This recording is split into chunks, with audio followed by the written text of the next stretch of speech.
Hello guys, आपका एक बार फिर से स्वागत है। और आज अपन सोल्व करने वाले हैं यार जेट 2021 का पेपर। आप देख सकते हैं ये जेट 2021 का ओरिजिनल पेपर है। ऐसा कुछ आपका पेपर होता है। ऊपर देख लीजिए लिखा हुआ है जॉइंट इंट्रेंस टेस्ट, जो कि जेट की फुल फॉर्म है। जेट 2021 का ये पेपर है।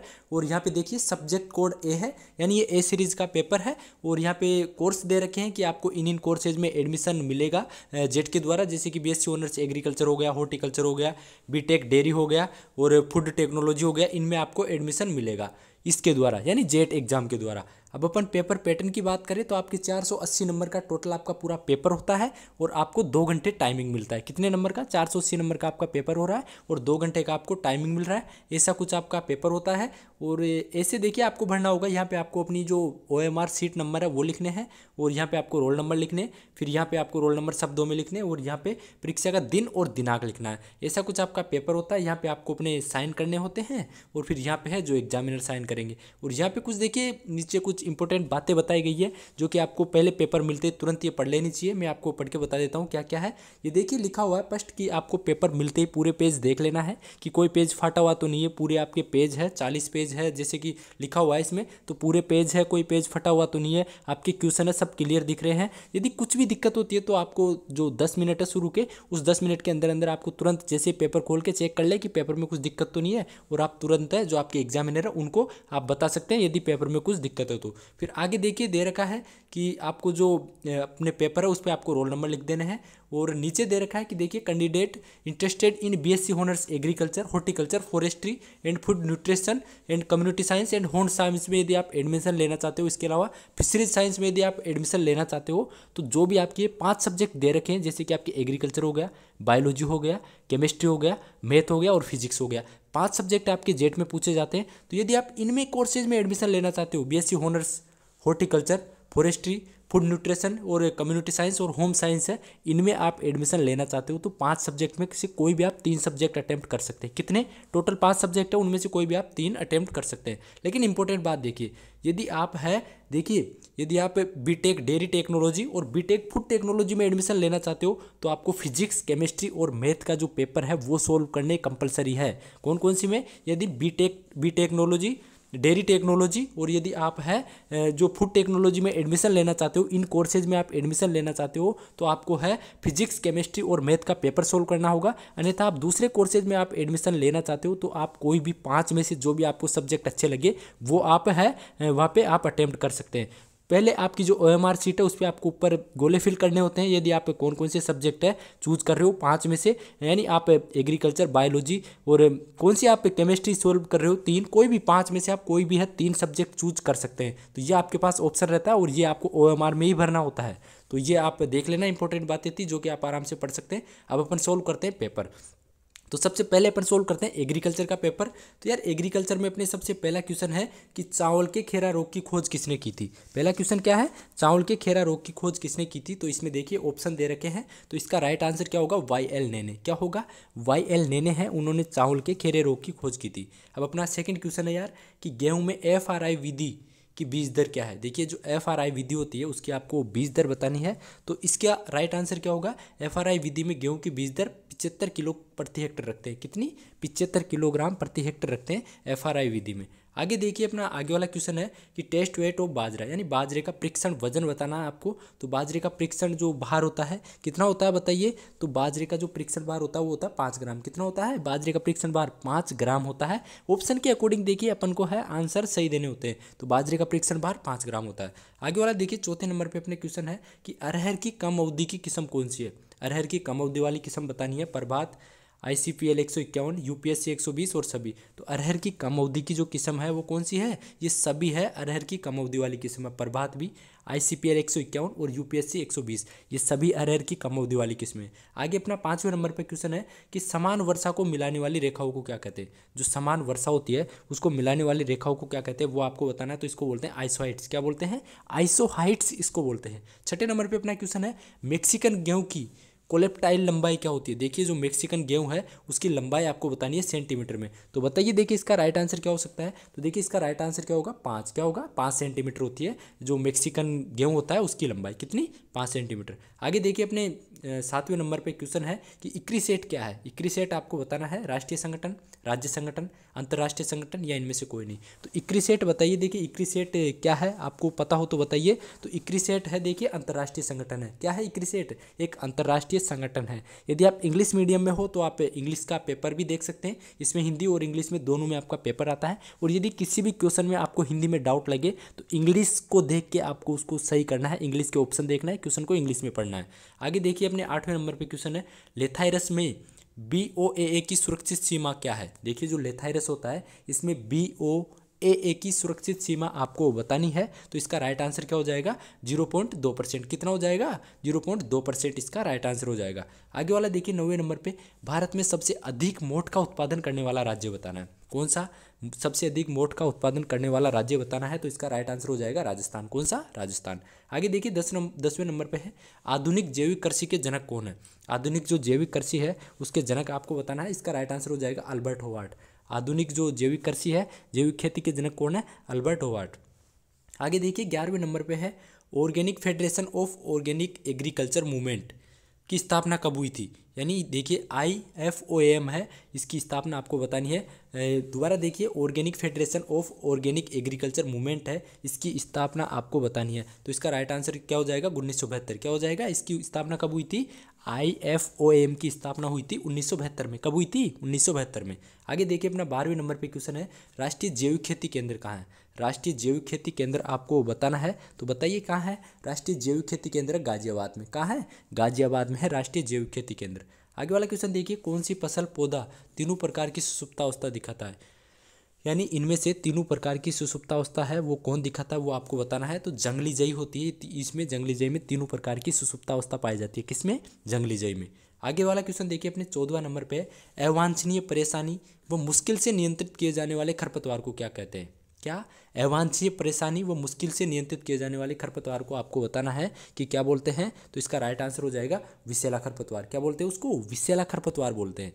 आगे वाला क्वेश्चन देखिए, वर्तमान समय में आइसोप्रोटेरोन की जगह कौन से खरपतवारनाशी का प्रयोग करते हैं? जो आइसोप्रोटेरोन नाशी है इसकी जगह अपन कौन से खरपतवारनाशी का यूज करते हैं? तो वो किसका प्रयोग करते हैं? मेट सल्फ्यूरोन का। किसका? मेट सल्फ्यूरोन का यूज करते हैं अपन आइसोप्रोटेरोन की जगह, जो कि गेहूं में अपन यूज करते हैं। आगे है सजावटी साइट्रस प्रजाति कौन सी है? बताइए देखिए इनमें से सजावटी साइट्रस प्रजाति इनमें से कौन सी है? तो इसका राइट आंसर क्या हो जाएगा? हजारा। क्या हो जाएगा? हजारा। आगे देखिए अपना 17वां नंबर पे क्वेश्चन है, मेड्रीन का वानस्पतिक नाम बताना है। जो मेड्रीन है, मेड्रीन का आपको वानस्पतिक नाम बताना है। तो इसका राइट आंसर क्या हो जाएगा? देखिए इसका राइट आंसर हो जाएगा साइट्रस रेटिकुलाटा। क्या है? जो मेड्रीन है, मेड्रीन का जो राइट नेम क्या होगा? साइट्रस रेटिकुलाटा है। मैंड्रीन मतलब संतरा। इसका राइट आंसर क्या हो जाएगा? Citrus reticulata. आगे देखिए 18वां नंबर पे, निम्न में से कौन से फल में एक लिंगाशयी पाई जाती है? इनमें से एक लिंगाशयी फल आपको बताना है। आंवला, नींबू वर्गीय फल, लीची, पपीता। तो बताइए देखिए इनमें से एक लिंगाशयी फल कौन सा है? तो इसका राइट आंसर हो जाएगा पपीता। क्या हो जाएगा? पपीता होता है, ये एक लिंगाशयी फल होता है। आगे देखिए अपने 19वें नंबर पे क्वेश्चन है कि आम की बीज रहित किस्म कौन सी है? आम की बीज रहित किस्म आपको बतानी है। तो इनमें से बताइए, जैसे आम्रपाली, सिंधु, नीलम और शंकर 51। तो आम की बीज रहित किस्म कौन सी है? सिंधु। इसका संकरण क्या है? RAS। आपको ध्यान रखना है RAS की ट्रिक से, RAS है इसकी ट्रिक से आपको ध्यान रखना है। यानी रत्ना इंटू अल्फांसो है, इसके संकरण से सिंधु किस्म का निर्माण हुआ है, जो कि एक बीज रहित किस्म है। कौन सी? सिंधु। आगे देखिए अपना 20वें नंबर पे है, भारत में सर्वाधिक उत्पादन वाली किस्म है केले की। देखिए केले की ऐसी कौन सी किस्म है जिसका उत्पादन सर्वाधिक होता है? तो नैंड्रेन, पुवन, ड्वार्फ कैवेंडिश और ग्रांड नोइन। तो कौन सी है इनमें से आप बताइए। देखिए तो इसका राइट आंसर क्या हो जाएगा? ड्वार्फ कैवेंडिश है, इसका उत्पादन भारत में सर्वाधिक होता है। ड्वार्फ कैवेंडिश किस्म है केले की, इसका उत्पादन भारत में सर्वाधिक होता है। आगे देखिए 21वें नंबर पे है, आम की अंबिका किस्म किन दो प्रजाति का संकरण है? जो आम की अंबिका है इसका आपको बताना है कि किन दो प्रजाति का ये संकरण है। तो इसका राइट आंसर क्या हो जाएगा? आम्रपाली इंटू जनार्दन पसंद। क्या? आम्रपाली इंटू जनार्दन पसंद है, इसका संकरण क्या है? अंबिका। क्या है? अंबिका का संकरण क्या है? आम्रपाली इंटू जनार्दन पसंद। आगे देखिए अपना 22वें नंबर पे क्वेश्चन है कि अमरूद का वानस्पतिक नाम बताइए। तो देखिए विटिस विनिफेरा, आगे सीडियम गुआजावा, अनानास क्रोमोसोम और पुर्निका ग्रेनेटम। तो देखिए अमरूद का वानस्पतिक नाम क्या होगा, सीडियम गवाजावा। क्या होगा, सीडियम गवाजावा। और विटिस विनिफेरा अमरूद का होता है, पुर्निका ग्रेनेटम किसका होता है, अनार का। तो आपको ध्यान रखना है अमरूद का यदि बोटेनिकल नेम पूछ ले तो सीडियम गवाजावा। जो भी आपके देखिए फ्रूट हो गए, वेजिटेबल हो गए, इसके अलावा फ्लोर हो गए, इनके आपके ये बोटेनिकल नेम अच्छी तरह आपको याद कर लेने हैं। इनमें से क्वेश्चन हर बार पूछा जाता है। आगे देखिए वर्षा उपहार किसकी किस्म है, कौन सी, वर्षा उपहार आपको बताना है कि वर्षा उपहार है ये किसकी किस्म है। तो भिंडी, पत्ता गोभी, मिर्च और लोबिया। तो किसकी किस्म है वर्षा उपहार, ये वर्षा उपहार है, ये भिंडी की किस्म है। किसकी किस्म है वर्षा उपहार, भिंडी की किस्म है। आगे वाला क्वेश्चन देखिए, मूली का बीज दर क्या है। मूली की बीज दर आपको बतानी है। तो देखिए 3 से 5 किलो प्रति हेक्टर, 5 से 7 किलो प्रति हेक्टर, 9 से 12 किलो प्रति हेक्टर और 15 से 18 किलो प्रति हेक्टर। तो मूली की बीज दर आपको बतानी है। तो बताइए इसका राइट आंसर क्या हो जाएगा, 9 से 12 किलो प्रति हेक्टर। मूली की बीज दर कितनी रखते हैं, 9 से 12 किलो प्रति हेक्टर। आगे देखिए 25वें नंबर पे अंगूर की प्रवर्धन की उपयुक्त विधि है। अंगूर होता है, इसके प्रवर्धन की उपयुक्त विधि आपको बताना है। गुटी, कलिकाइन, कलम, इनार्चिंग। तो जो अंगूर है, अंगूर के प्रवर्धन की उपयुक्त विधि कौन सी है बताइए। देखिए तो इसकी उपयुक्त विधि है कलम। कौन सी, अमरूद जो अंगूर होता है, अंगूर का प्रवर्धन किससे करते हैं, जो कलम विधि होती है इससे करते हैं। इसका बोटेनिकल नेम क्या होता है, वाइटिस विनिफेरा। आपको अच्छे से ध्यान रखना है। आगे देखिए 26वें नंबर पे है, फूल गोभी की ब्राउनिंग किसके कारण होती है। फूल गोभी में जो ब्राउनिंग रोग होता है ये आपको बताना है कि ये किसके कारण होता है। तो जो ब्राउनिंग रोग होता है ये होता है बोरोन की कमी से। किसकी कमी से होता है, बोरोन की कमी से फूल गोभी में ब्राउनिंग रोग हो जाता है। आगे देखिए 27वें नंबर पे कंद या बल्ब विकास के लिए इष्टतम टेम्परेचर आपको बताना है। कंद या बल्ब का जो निर्माण होता है इसके लिए आपको इष्टतम टेम्परेचर बताना है। तो कितना होता है ये, 20 से 25 डिग्री सेंटीग्रेड। कितना, कंद या बल्ब के निर्माण के लिए 20 से 25 डिग्री टेम्परेचर चाहिए। तो देखिए अपना आगे वाला क्वेश्चन है 28वें नंबर पे कि केले का खाद्य हिस्सा है, यानी केले का खाने योग्य भाग होता है उसको क्या बोलते हैं। ऑप्शन देखिए मेसोकार्प, एंडोकार्प, एपिकार्प और एंडोस्पर्म।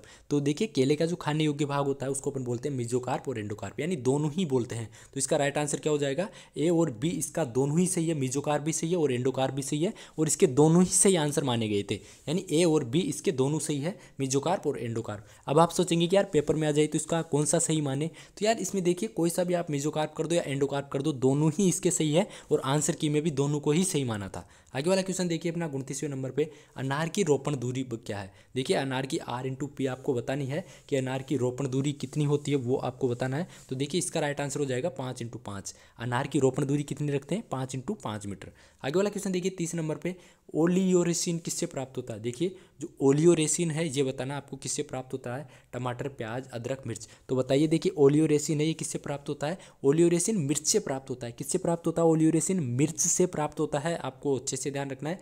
किस जानवर के दूध में वसा की मात्रा सबसे अधिक होती है, वसा की मात्रा बतानी है। तो बताइए वसा की मात्रा किसके दूध में अधिक होती है, भेड़ होता है, भेड़ के दूध में वसा की मात्रा सबसे अधिक होती है। आपको अच्छे से ध्यान रखना है। आगे वाला क्वेश्चन है देखिए, निम्न में से कौन सा राज्य भारत में अंडे के उत्पादन में सर्वोच्च स्थान पर है। अंडे के उत्पादन में सर्वोच्च स्थान पर कौन सा राज्य है वो आपको बताना है। तो इसका राइट आंसर हो जाएगा आंध्र प्रदेश। क्या हो जाएगा, आंध्र प्रदेश अंडे के उत्पादन में सर्वोच्च स्थान पर है।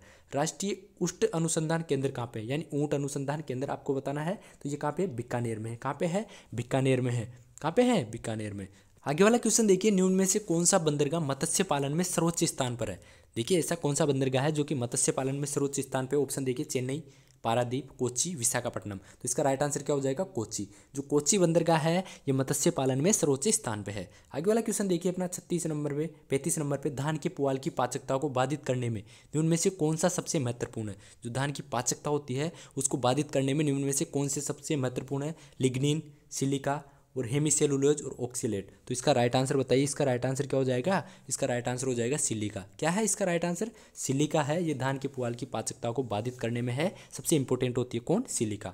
आगे वाला क्वेश्चन देखिए अपना जो कि 36 नंबर पे है, रूमेन में अमोनिया और कुल VAFA का संकेंद्रण किसके लिए सर्वाधिक है। देखिए जो रूमेन होता है, रूमेन में अमोनिया और कुल VAFA का संकेंद्रण किसके लिए सर्वाधिक होता है। तो बताइए बकरी, भैंस, भेड़, गाय। तो किसके लिए सर्वाधिक होता है, ये होता है देखिए भैंस के लिए। किसके लिए सर्वाधिक होता है, भैंस के लिए। आगे वाला क्वेश्चन देखिए, गाय और घोड़ों में विटामिन ए की कमी का सबसे प्रारंभिक लक्षण है।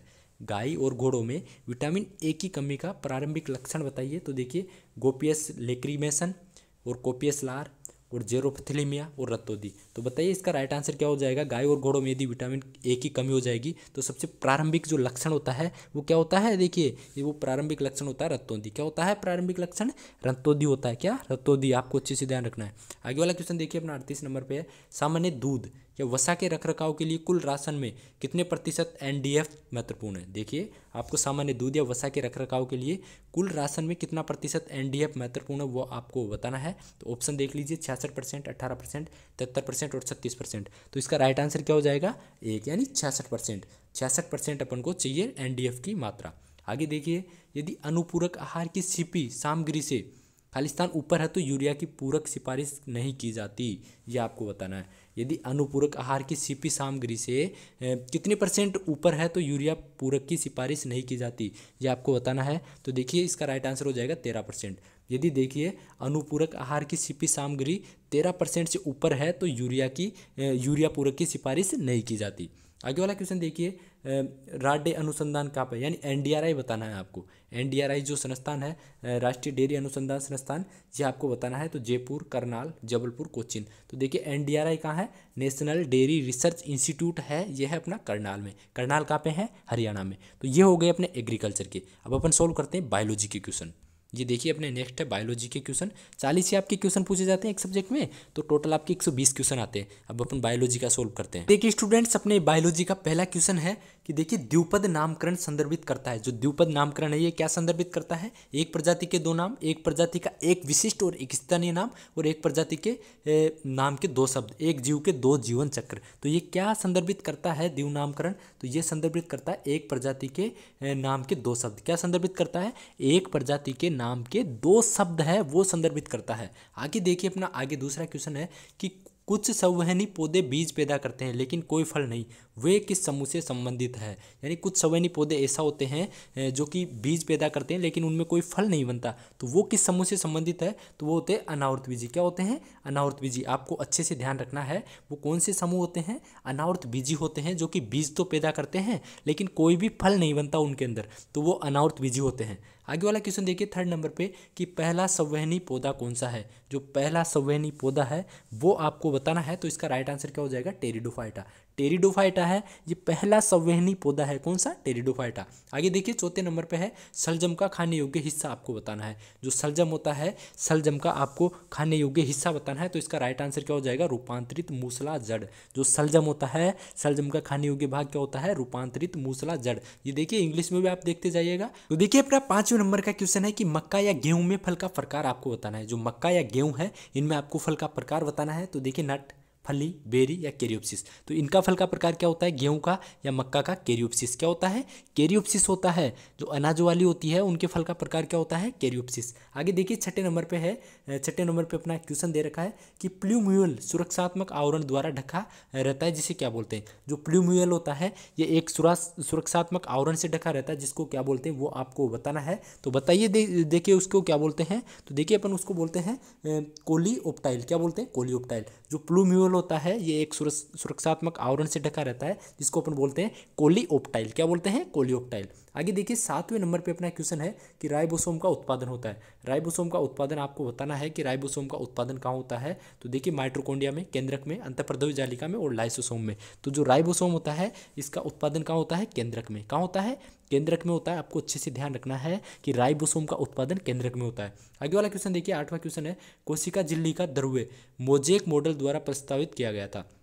यानी कोशिका झिल्ली है इसका द्रव्य मोजेक मॉडल है, किसके द्वारा प्रस्तुत किया था ये आपको बताना है। तो रॉबर्टसन द्वारा और दानिली और डेविसन द्वारा, सिंगर और निकोलसन द्वारा और वाटसन और किरक द्वारा। तो बताइए इसका राइट आंसर क्या हो जाएगा, इसका राइट आंसर हो जाएगा सिंगर और निकोलसन द्वारा। किसके, कोशिका झिल्ली का जो द्रव्य मोजेक मॉडल है ये सिंगर और निकोलसन द्वारा प्रस्तुत किया गया था। आगे देखिए अपना 8वें नंबर पर है अंतःप्रद्रव्य जालिका के साथ निरंतर है। देखिए अंतःप्रद्रव्य जालिका होती है ये किसके साथ निरंतर रहती है ये आपको बताना है। गोल्जी बॉडी, केंद्रक भित्ति, माइटोकॉन्ड्रिया, कोशिका भित्ति। तो ये किसके साथ निरंतर रहती है, ये रहती है केंद्रक भित्ति के साथ। किसके साथ, केंद्रक भित्ति के साथ निरंतर रहती है। 10वें नंबर पे अपना क्वेश्चन है कि प्लाज़ोडेस्माटा है। प्लाज़ोडेस्माटा आपको बताना है, प्लाज़ोडेस्माटा है ये क्या है। तो देखिए प्लाज़ोडेस्माटा क्या है, एक आसन्न कोशिकाओं के बीच संबंध है। प्लाज़ोडेस्माटा क्या है, आसन्न कोशिकाओं के बीच एक संबंध है प्लाज़ोडेस्माटा। 11वें नंबर पे अपना क्वेश्चन है कि जड़ का दबाव किसके कारण होता है। जड़ का आपको दबाव बताना है कि जड़ का दबाव किसके कारण होता है। ये होता है सक्रिय अवशोषण के कारण। किसके कारण होता है जड़ का दबाव है, ये सक्रिय अवशोषण के कारण होता है। किसके कारण, सक्रिय अवशोषण के कारण। अपना 12वें नंबर पे क्वेश्चन है कि पौधे कि स्टोमेटा खुलने का कारण है। देखिए जो पौधा होता है उसमें जो स्टोमेटा होते हैं इनके खुलने का आपको कारण बताना है। तो पोटेशियम आयनों के प्रवाह के कारण है स्टोमेटा खुलते हैं पौधे में। किसके कारण, पोटेशियम के जो आयन होते हैं इनके प्रवाह के कारण ही पौधा में स्टोमेटा खुलते हैं। अपना 13वें नंबर पे क्वेश्चन है कि स्त्री कैंसर यानी जायांग का हिस्सा जो पराग के लिए ग्रहणशील संरचना का काम करता है उसे क्या कहा जाता है। यानी स्त्री कैंसर का जो जायांग होता है इसका जो हिस्सा ग्रहणशील यानी पराग होता है, पराग को ग्रहण करता है, उसको क्या बोलते हैं, वर्तिकाग्र। वर्तिका अंडाशय और बीजाणु, तो उसको क्या बोलते हैं, उसको अपन बोलते हैं वर्तिकाग्र। क्या बोलते हैं, वर्तिकाग्र बोलते हैं। स्त्री कैंसर का जो पराग को ग्रहण करता है हिस्सा उसको अपन क्या बोलते हैं, वर्तिकाग्र। आगे देखिए 14वें नंबर पे है बिना निषेचन के फल का विकास होता है उसको क्या बोलते हैं। यानी निषेचन के बिना ही फलों का निर्माण यदि हो जाता है तो उसको अपन बोलते हैं पार्थेनोकार्पी प्रक्रिया। क्या बोलते हैं, आपको अच्छे से ध्यान रखना है कि निषेचन के बिना फलों का जो निर्माण होता है उसको अपन बोलते हैं पार्थेनोकार्पी प्रक्रिया। आगे देखिए 15वें नंबर पे अपना क्वेश्चन है एक युग्मक में निम्न में से कौन सा होता है। यानी युग्मक होता है उसमें क्या होता है ये आपको बताना है।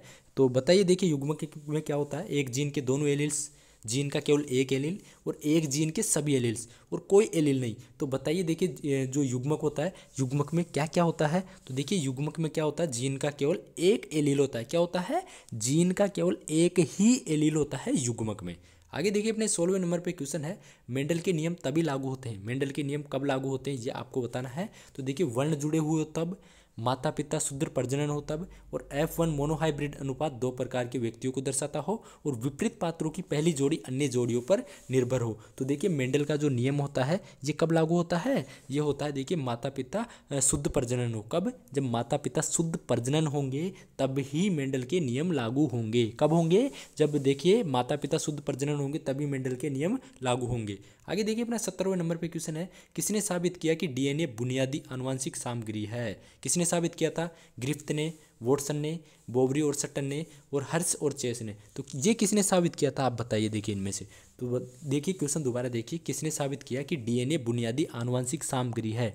डीएनए बुनियादी आनुवंशिक सामग्री किसने साबित किया था, ये किया था हर्षे और चेस ने। किसने, हर्षे और चेस ने साबित किया था। आगे वाला क्वेश्चन देखिए 18वें नंबर पे ओपेरान का एक जीन जो एक प्रतिकारक प्रोटीन को संश्लेषित करता है उसको क्या बोलते हैं, रेगुलेटर जीन, संचालक जीन, संरचनात्मक जीन और प्रमोटर जीन। तो उसको क्या बोलते हैं, ओपेरान का एक जीन जो एक प्रतिकारक प्रोटीन को संश्लेषित करता है उसको अपन क्या बोलते हैं, उसको बोलते हैं रेगुलेटर जीन। क्या बोलते हैं, रेगुलेटर जीन। आगे वाला क्वेश्चन देखिए 19वें नंबर पे कपास इसका एक उदाहरण है। कपास किसका उदाहरण है, तो देखिए पत्ता फाइबर, सतह फाइबर, बोस्ट फाइबर और इनमें से कोई नहीं। तो बताइए देखिए कपास है ये किसका उदाहरण है। तो देखिए कपास है ये सतह फाइबर का उदाहरण है। किसका, कपास है ये सतह फाइबर का उदाहरण है। किसका उदाहरण है, सतह फाइबर का।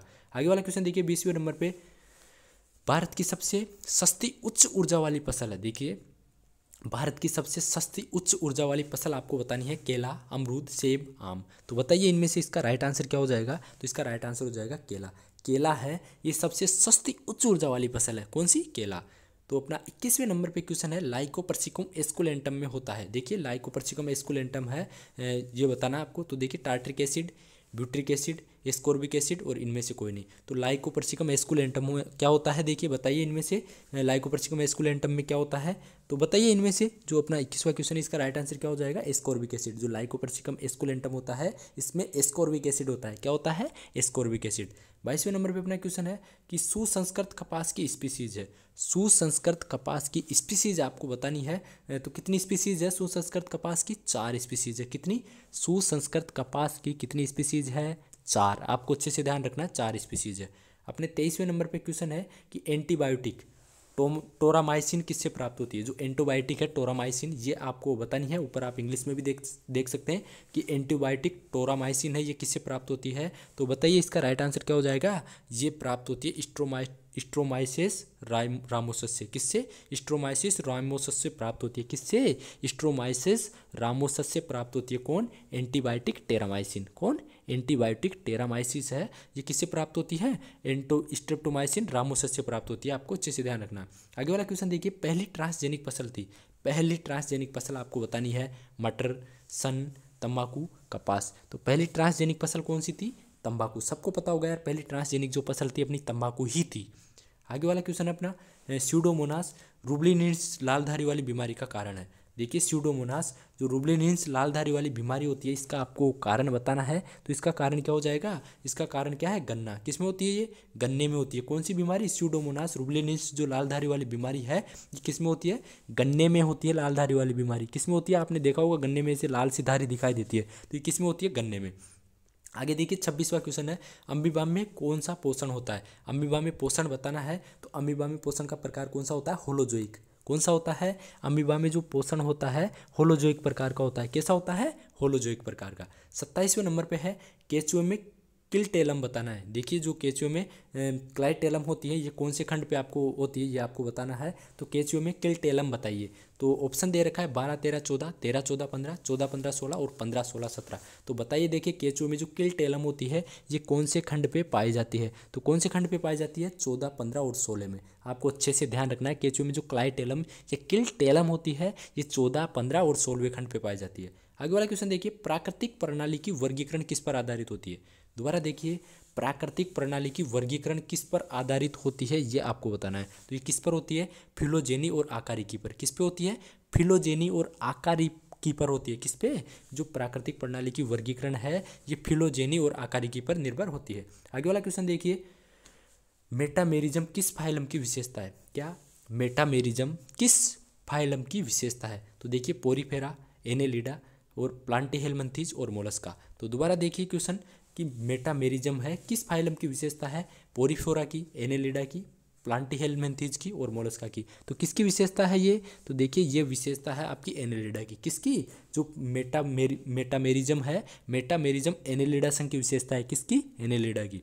आगे वाला क्वेश्चन देखिए, पानी संवहनी प्रणाली किस में पाई जाती है। देखिए पानी संवहनी प्रणाली है ये किस में पाई जाती है, पोरीफोरा में, सिलेंटेट्रा में, प्लांटीहेलमिन्थीज में और एकिनोडर्माटा में। किस में, एकिनोडर्माटा में। तो बताइए देखिए इसका राइट आंसर क्या हो जाएगा। तो इसका राइट आंसर हो जाएगा एकिनोडर्माटा। क्या हो जाएगा, एकिनोडर्माटा। पानी संवहनी प्रणाली है ये एकिनोडर्माटा में पाई जाती है।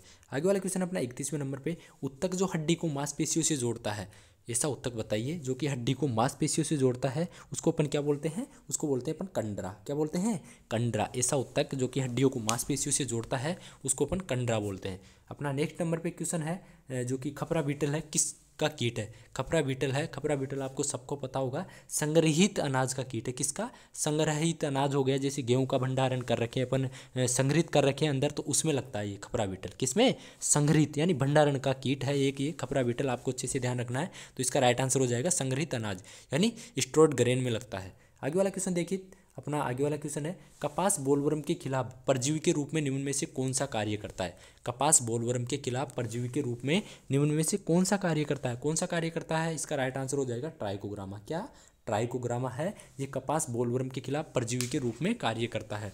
आगे 34वें नंबर पे अपना क्वेश्चन है कि निमेटोड जो अल्सर बनाता है, ऐसा कौन सा निमेटोड है जो कि अल्सर बनाता है। तो बताइए देखिए इनमें से ऐसा कौन सा निमेटोड है जो अल्सर बनाता है। तो हेटेरोडोरा जो निमेटोड है ये क्या बनाता है, अल्सर। कौन सा, हेटेरोडोरा निमेटोड है ये अल्सर बनाता है। आगे वाला क्वेश्चन देखिए अपना 35 नंबर पे, किसको विशाल मधुमक्खी कहा जाता है। विशाल मधुमक्खी किसको कहा जाता है, which is called at giant honey bee. बताइए देखिए इनमें से, यानी विशाल मधुमक्खी किसे कहा जाता है ये आपको बताना है। तो बताइए इसका राइट आंसर क्या हो जाएगा, एपिस डोरसाटा।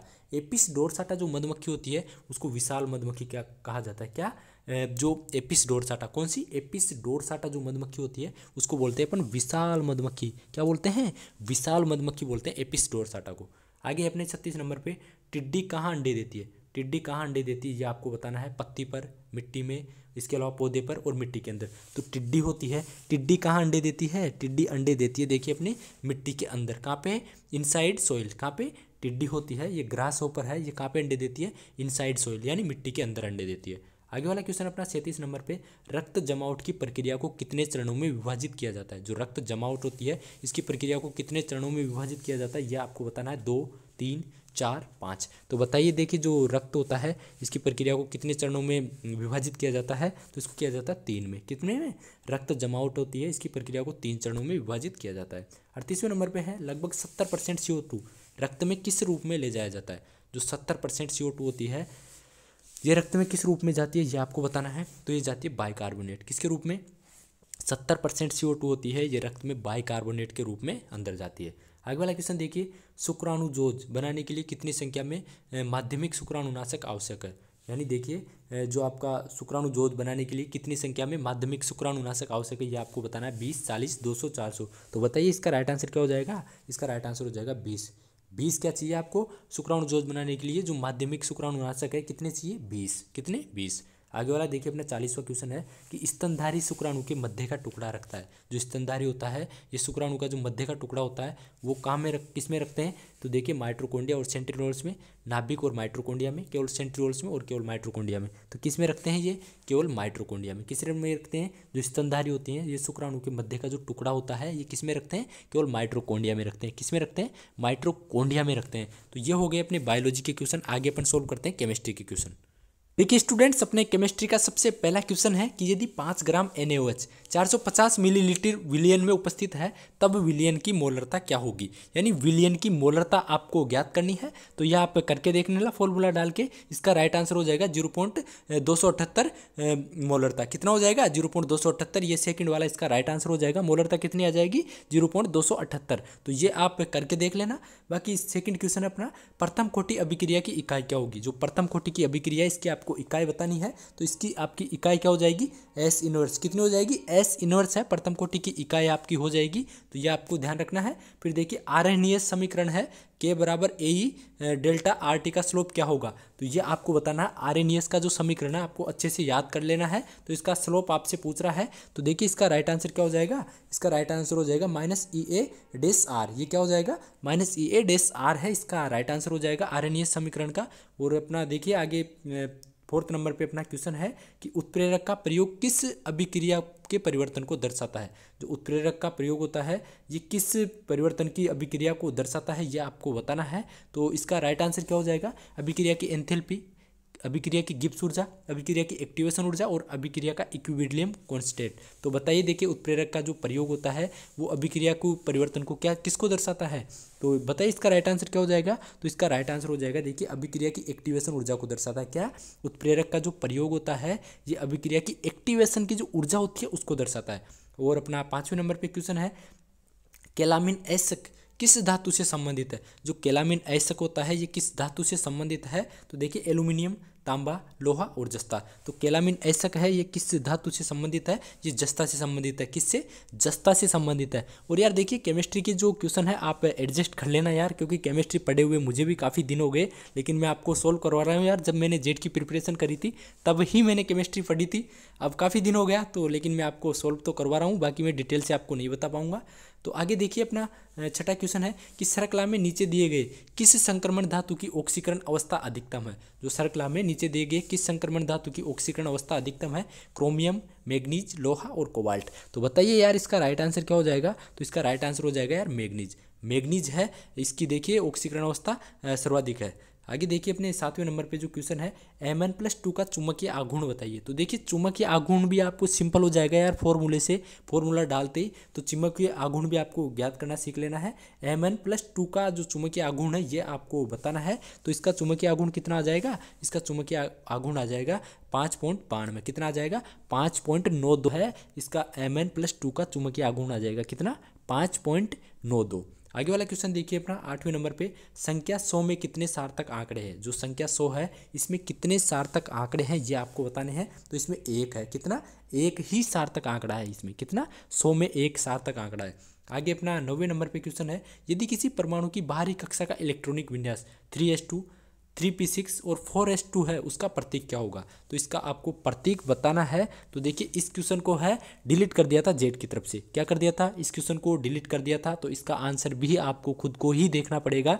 तो इस क्वेश्चन को है बोर्ड ने डिलीट कर दिया था, जेट ने। इसका आंसर है कुछ भी नहीं माना था, फाइनल आंसर की में इसको डिलीट कर दिया था। और एक बात और, जो भी मैं आपको ये आंसर बता रहा हूँ वो जेट की तरफ से रिलीज की गई फाइनल आंसर की है, उसी के अकॉर्डिंग आपको सभी आंसर बता रहा हूँ। तो बिल्कुल निश्चिंत रहिएगा, इस क्वेश्चन को डिलीट कर दिया था। आगे वाला क्वेश्चन देखिए, हाइड्रोजन सदृश परमाणु की बोर त्रिज्या का सूत्र बताइए। यानी हाइड्रोजन सदृश परमाणु है उसकी बोर त्रिज्या का आपको सूत्र बताना है। तो बोर त्रिज्या का सूत्र क्या हो जाएगा ये देख लीजिए, N2H2 और फिर पाई ME Z ये इसका राइट आंसर हो जाएगा। आप देख लीजिएगा और आप इसको अच्छे से याद कर लीजिएगा। हाइड्रोजन सदृश परमाणु की बोर त्रिज्या का जो सूत्र है, ये सूत्र ये होता है, आप देख लीजिएगा। इसका राइट आंसर हो जाएगा थर्ड वाला। क्या हो जाएगा? थर्ड ऑप्शन इसका राइट आंसर हो जाएगा। 11वें नंबर पे क्वेश्चन देखिए, निम्न में से कौन सा कथन सही है? इनमें से सही कथन आपको बताना है। जो ये दे रखे हैं ऊपर कथन, इनमें से जो सही कथन है वो आपको बताना है। तो देखिए इन सब में सही कथन क्या हो जाएगा? आयनिक यौगिकों में आयनों के मध्य आकर्षण इलेक्ट्रोस्टैटिक और दिशाहीन होता है। क्या होता है? ये थर्ड नंबर पे जो ऑप्शन है ये सही हो जाएगा। यानी आयनिक यौगिकों में आयनों के मध्य आकर्षण इलेक्ट्रोस्टैटिक और दिशाहीन होता है। तो ये इसका सही राइट आंसर हो जाएगा। आगे वाला क्वेश्चन देखिए 12वें नंबर पे, वुटिजिट्स यानी ZNS की कोऑर्डिनेशन संख्या बताइए। यानी जो वुटिजिट है, ZNS है, इसकी कोऑर्डिनेशन संख्या आपको बतानी है। तो 6:6, 6:2, 4:2 और 4:4। तो बताइए इसका राइट आंसर क्या हो जाएगा? देखिए इसका राइट आंसर हो जाएगा 4:4। जो ZNS है इसकी कोऑर्डिनेशन संख्या है 4:4। आगे देखिए 13वें नंबर पे अपना क्वेश्चन है, वेस्पर सिद्धांत के अनुसार I3 का आकार क्या होगा? जो वेस्पर सिद्धांत है इसके अनुसार I3 का आपको आकार बताना है। तो I3 का आकार क्या हो जाएगा? रेखिक। क्या हो जाएगा?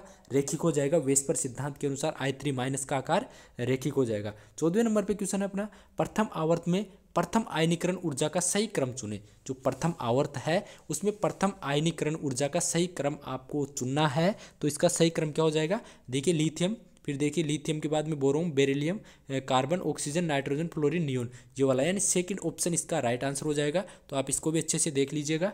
जो आयनीकरण ऊर्जा है इसका सही क्रम, तो इसका राइट आंसर हो जाएगा सेकंड वाला। आगे देखिए 15वें नंबर पे अपना क्वेश्चन है, यदि एक गेंद का द्रव्यमान 0.1 किलो है और वेग 10 है तो उसकी तरंग दैर्घ्य क्या होगी? तो देखिए जो आपको तरंग दैर्घ्य बताना है, तो तरंग दैर्घ्य बताना है तो ये आप निकाल लेना, देखिए फॉर्मूला डाल के। और इसका राइट आंसर आपका क्या आएगा वो मैं आपको बता देता हूँ। तो 6.626 इंटू 10⁻34 मिलीमीटर आ जाएगा। क्या आ जाएगा? 6.626 इंटू 10⁻34 मिलीमीटर इसका राइट आंसर आ जाएगा। इसका तरंग दैर्घ्य आ जाएगा। तो सेकंड नंबर का ऑप्शन इसका राइट आंसर होगा। फिर देखिए Ag का कौन सा सही इलेक्ट्रॉनिक विन्यास है?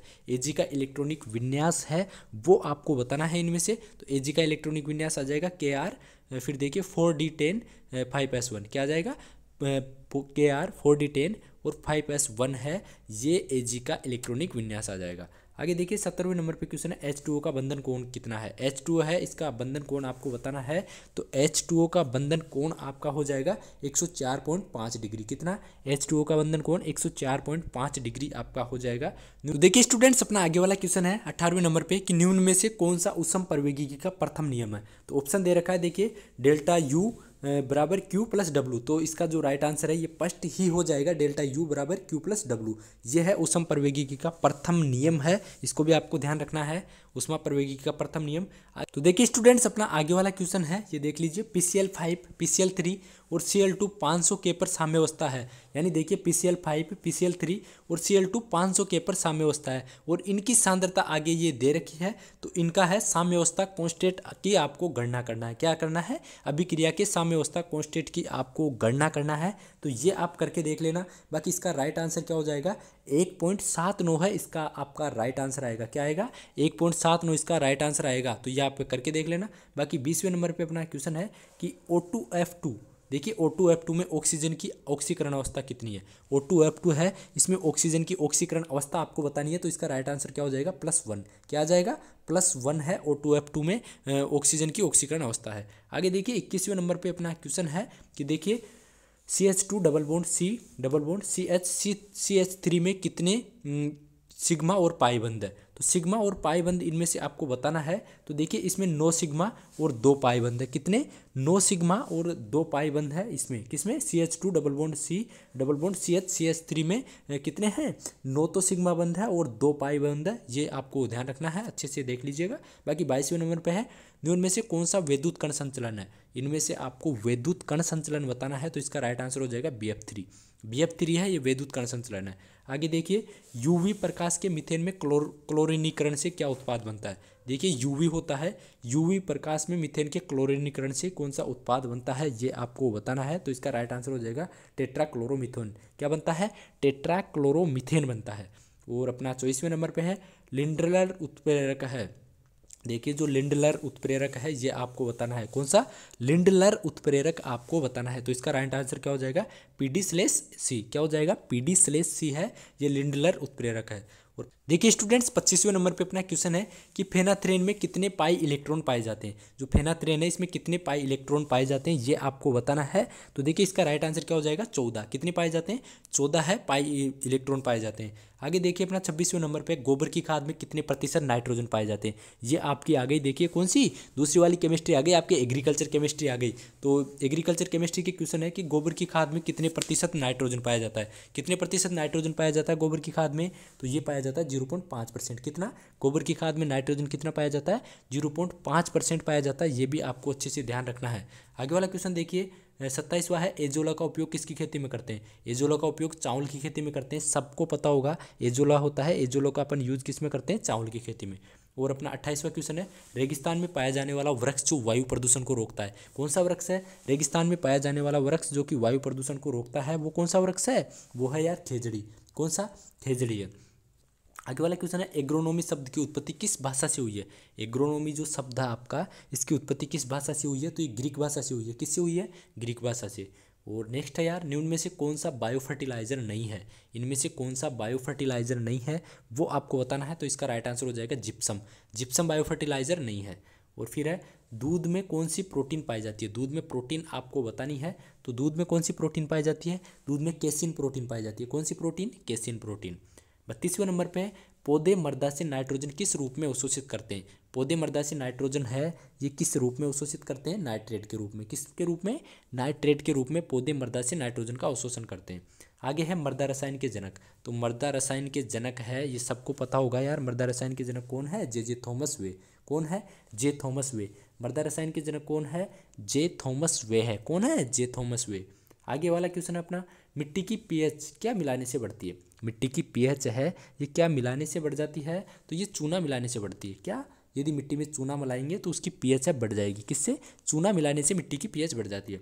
तो देखिए अपना आगे वाला क्वेश्चन है कि अधिकांश खाद्य फसल के लिए आवश्यक है। अधिकांश खाद्य फसल के लिए क्या आवश्यक है, न्यूट्रल पीएच। कौन सा, न्यूट्रल पीएच होता है, ये अधिकांश खाद्य फसलों के लिए आवश्यक है।